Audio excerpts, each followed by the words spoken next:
आज देखो हमारे यहाँ की क्या कंडीशन है। हर साल खाद के डोज को बढ़ाया जाता है। बढ़ाया जाता है कि नहीं? कहां तक जाएंगे आप? उसकी भी तो कोई लिमिट होगी। कितना बढ़ाएंगे? एक दिन ये पृथ्वी, अभी तो 5,500 वर्ष ही बीते हैं कलयुग के। कलयुग 4,32,000 वर्षों का ये कलयुग है। और कितना साल अभी बचा है? केवल 5,500 साल बीता है। 4,32,000 वर्षों में से 5,500 घटा दो, कितना बचेगा?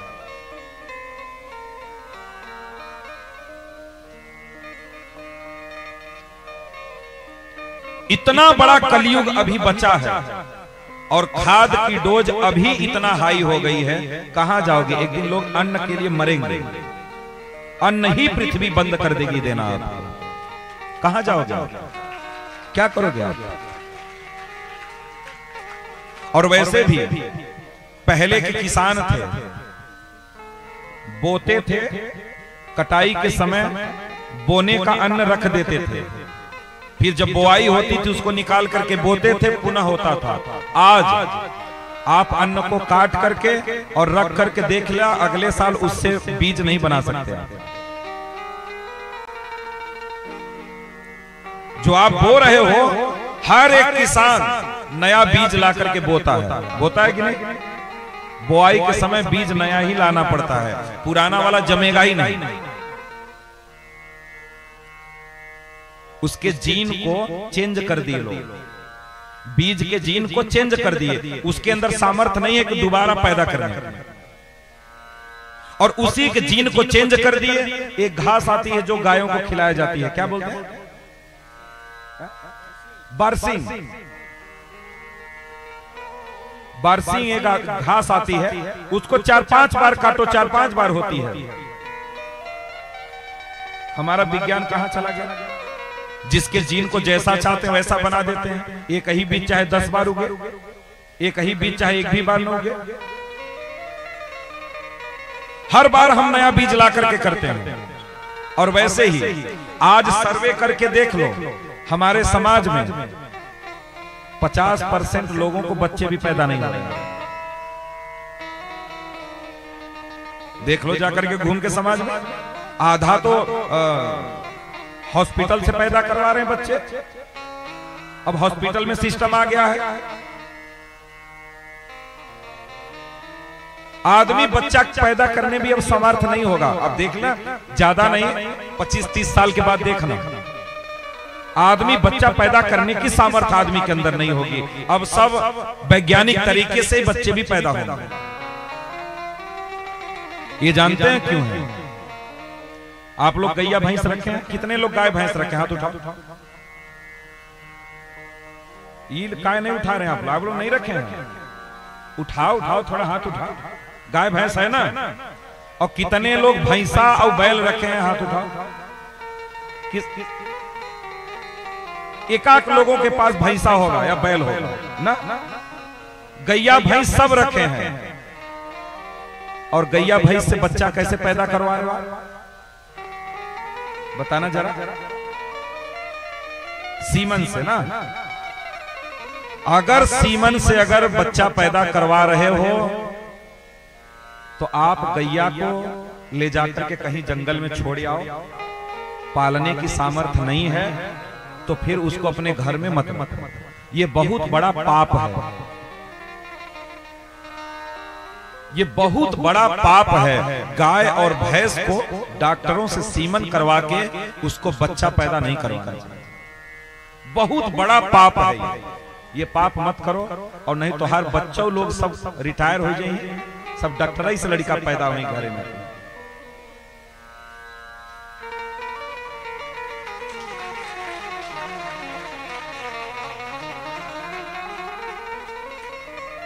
आप 10-10 तो भैंस रखे हो, 10-10 तो गैया रखे हो, एक तो बैल नहीं रख सकते?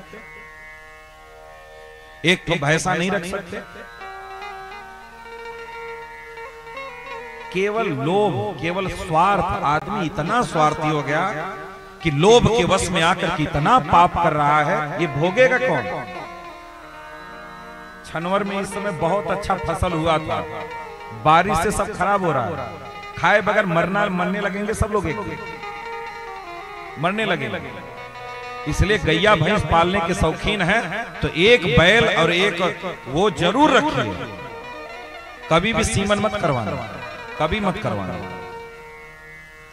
और यही सब कारण है, आप दूसरों को कष्ट देंगे तो आप बच के कहां जाएंगे। इसीलिए अब औरतों को भी अब बच्चे पैदा नहीं हो रहे हैं, बेचारे लड़के ले दौड़ रहे हैं, ई हॉस्पिटल ऊ हॉस्पिटल, ई बाबा के पास ऊ बाबा के पास। बाबा बाबी क्या करेंगे, काऊ पैदा करवा देंगे क्या होगा बताओ, कैसे होगा। वही सब समस्या है, फिर वही डॉक्टर के पास, फिर अब डॉक्टरी सिस्टम का जो बच्चों को पैदा करने का सिस्टम, उसी से बच्चे पैदा हो रहे हैं। जब उससे बच्चा पैदा हो रहे हैं तो तुम्हारे बेटे ही नहीं, तुम्हारा कुल खानदान कुल नाश हो गया, कैसे होगा बताओ। तो आप ये जानना, मैं बता इसलिए रहा हूं कि आप दूसरों के साथ गलत करोगे तो आप बचे नहीं रहोगे। 6-7 साल हो गया कथा करते हुए, कई बार हम आपको यहां बोल चुके कि आप दूसरे के बेटे के साथ दारू पीते हैं और वो तुम्हारे बेटा के साथ दारू पीता है, यही तो होता है ना। आप डायरेक्ट अपने बेटे के साथ दारू नहीं पीते हैं, आप पड़ोसी के बेटे के साथ दारू पीते हैं। पड़ोसी तुम्हारे बेटवा के साथ पी रहा है तो जानो कि अपने ही बेटे के साथ पी रहे हो। तो आप दूसरों को बिगाड़ोगे तो आपके बच्चे बचे नहीं रहेंगे। इसलिए आप दूसरों को कष्ट दोगे तो आप सुखी कभी नहीं रह सकते। जैसा आप दूसरों के साथ करोगे वैसा ही आपको मिलेगा। जो प्रकृति को दोगे वही आपको मिलेगा।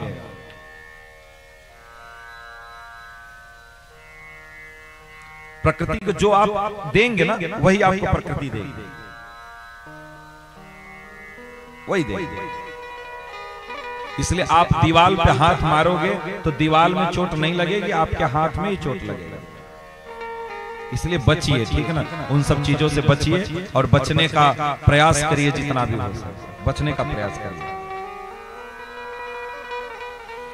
इसलिए गौ माता कहती हैं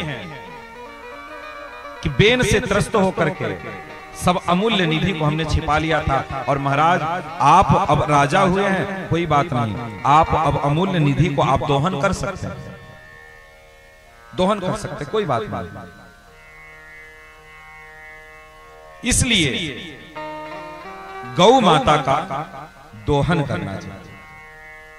गौ माता का अब दोहन नहीं हो रहा है, गौ माता का शोषण हो रहा है, शोषण हो रहा है। शोषण मत करिए गौ माता। और अब तो देसी गाय तो छोड़िए, अब तो सब विदेशी गाय रखे हैं। जर्सी गाय जो कितना लीटर दूध देती है, 20 लीटर, 10 लीटर, 15 लीटर, 20 लीटर दूध के लिए देसी को हटा करके विदेशी गाय लाए, 20 लीटर वाली। और अगर मोहल्ले की कुकुरिया 50 लीटर दूध देने लगे तो कुकुरिया को पाल लेंगे, वो गैया हटा देंगे। आदमी इतना स्वार्थी, लोभी, लालची होता जा रहा है, पूछो नहीं। उसको दूध ज्यादा चाहिए, बस वो ये नहीं देख रहा किसका दूध पी रहे हैं, ये नहीं देख रहा, बस उसको दूध चाहिए, बस दूध से मतलब। देसी गाय पालिए, अपने लिए देसी गाय पालिए। देसी गाय का दूध आप 100 ग्राम पी लीजिए और जर्सी गाय का 1 लीटर पी लीजिए, दोनों पैमाना समान है। क्योंकि देसी गाय दूध देती नहीं, देसी गाय तो अमृत देती है, अमृत देती है, दूध नहीं देती। इसलिए पृथु महाराज दोहन किए, और हम पहले ही बोले दोहन का मतलब होता है केवल 2 थन दूहना, केवल 2 ही, 2 बच्चा पिएगा, 2 पर आपका अधिकार नहीं है, 2 बच्चा पिएगा, 2 आप पर आपका अधिकार है, 2 ही से दूध निकालना। और यहां तो बच्चवा को मार करके उसका खाल निकलवा करके पूरा बांध उसमें घुसा करके और तब बहुत दूध निकालते रहते हैं, छोड़ते नहीं आदमी, छोड़ता नहीं। मतलब क्या कहा जाए, यहां से तो हम कुछ बोल भी नहीं पा रहे हैं। मतलब कि सीमा अपना लांघ दिया आदमी, लोभ का सीमा लांघ दिया एकदम। पृथु महाराज दोहन किए, पूरी प्रजा प्रसन्न थी।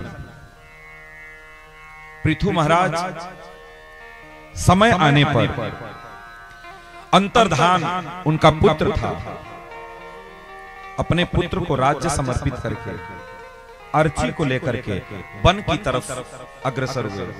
वन में गए भजन करने के लिए, और राजा थे फिर भी भजन कैसे किए?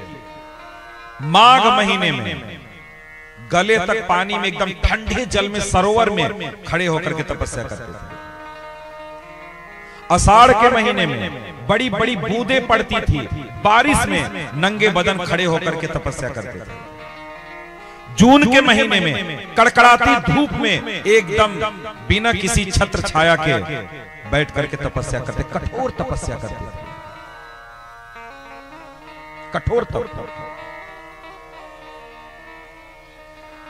राजा थे, उनको क्या जरूरत है? क्या जरूरत थी उनको? कुछ नहीं। लेकिन फिर भी चाहे कुछ भी हो जाओ, चाहे जितना धन इकट्ठा कर लो, धन इकट्ठा करने से किसी का उद्धार नहीं हुआ, न तो आपका होगा।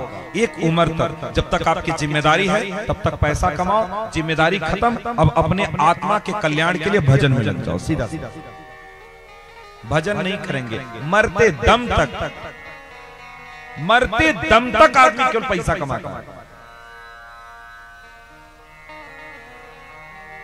पता नहीं क्या करता है, नाती भी कमा रहा है, बेटा भी कमा रहा है, बाप भी कमा रहा है, दादा भी कमा रहा है, सब कमा रहे हैं पैसा।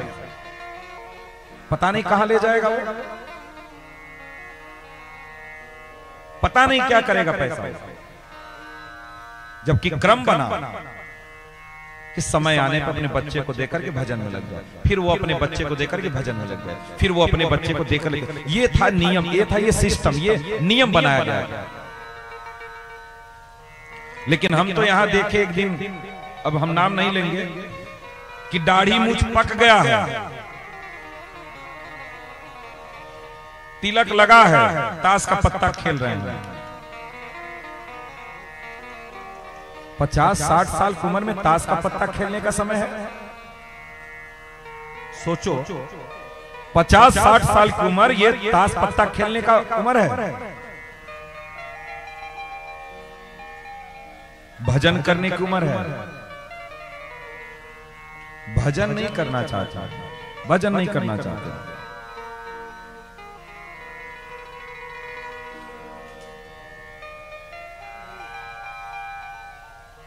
लेकिन इसी को समझने की बात है बस। थोड़ा सा अगर जीव अगर समझ ले, अपने जीवन को थोड़ा सा बदल ले, अपने मार्ग को थोड़ा सा सुधार ले,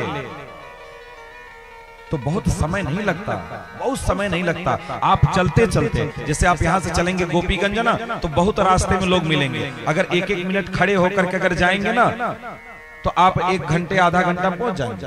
हम लोगों का काम क्या है, यहां से निकले गोपीगंज के लिए, तो पुल पर जाकर के खड़े होकर के 1 घंटा कोनो नहा रहा है तो उससे बैठ के बहुबात कर रहे हैं। हम भूल गए कि हमको गोपीगंज जाना था। भूलना नहीं है हमको कहां जाना है। आप कहीं भी कितना भी समय व्यतीत करिए, लेकिन अपने चित्त में ये जरूर रखिए, हमें जाना कहां है, हमें जाना कहां है।